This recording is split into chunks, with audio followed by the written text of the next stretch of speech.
Milos Raonic contre Dominic Thiem, c'est l'une des affiches des demi-finales de cette édition 2019 d'Indian Wells. Certes, sur le papier, c'est pas l'affiche la plus glamour, mais ça pourrait être le match le plus serré de la soirée. Donc nous, on va te parler de tout ça. C'est parti, let's go. On commence tout de suite avec Milos Raonic, 14e mondial, qui pour se hisser en demi-finale a dû s'imposer contre Querrey, Rejon, Struff et Kekmanovic. Il a passé en tout 6h11 sur les cours et a concédé un seul set. Il s'agit de sa 4e demi-finale de suite à Indian Wells. L'an dernier, il s'était incliné contre Juan Martín del Potro. Le futur vainqueur et ses autres bourreaux ne sont autres que Roger Federer et Novak Djokovic. Difficile le retour au top niveau pour le Canadien sur cette tournée américaine. Il a demandé l'aide de Fabrice Santoro. Il n'est pas aussi bien réglé au service qu'à l'habitude et c'est vrai qu'on a du mal à retrouver le grand Raonic, notamment qu'on avait eu lors de l'année 2016. Il a un ratio de 11 victoires pour 4 défaites en cette année 2019. Ces défaites sont intervenues contre Medvedev, Pouille, Wawrinka et Struff.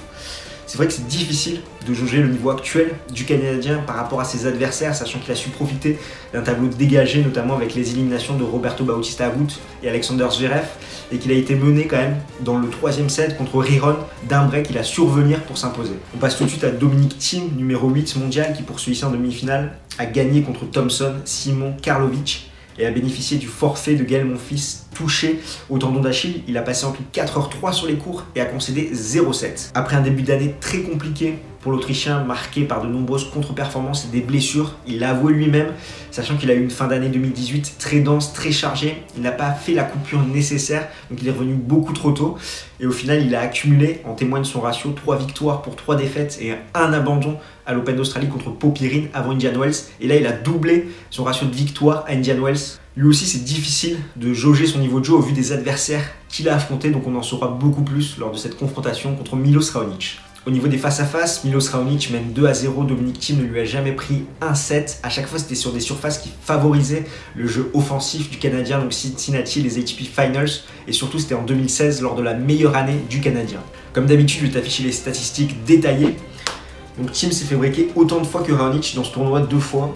Les deux joueurs présentent de bonnes statistiques au service avec un haut pourcentage de points gagnés derrière leur première balle. On constate que Raonic a plus de mal à saisir les occasions de break qui se présentent. Au niveau des clés tactiques, je pense que tout d'abord il faut parler un petit peu de la surface d'Indian Wells, qui est le dur qui ressemble le plus à de la terre battue, un dur très très lent qui prend énormément les effets, où la balle gicle énormément, donc ça avantage clairement Dominic Thiem. Milos Raonic, lui, va devoir se montrer très agressif, passer un maximum de premières balles, faire le point en 2-3 coups de raquette, ne pas hésiter à monter au filet. Quant à lui, l'Autrichien va devoir faire jouer le Canadien, bien relancer, bien servir également, mais surtout avec son énorme kick, va devoir jouer sur le revers adverse pour faire reculer Raonic et l'attaquer ensuite côté coup droit. D'autant plus qu'on sait que Raonic a tendance à tourner autour de son revers pour attaquer avec son coup droit, ce qui fait que ça lui ouvre le court. Donc si l'Autrichien arrive à en profiter, il peut vraiment faire très très mal.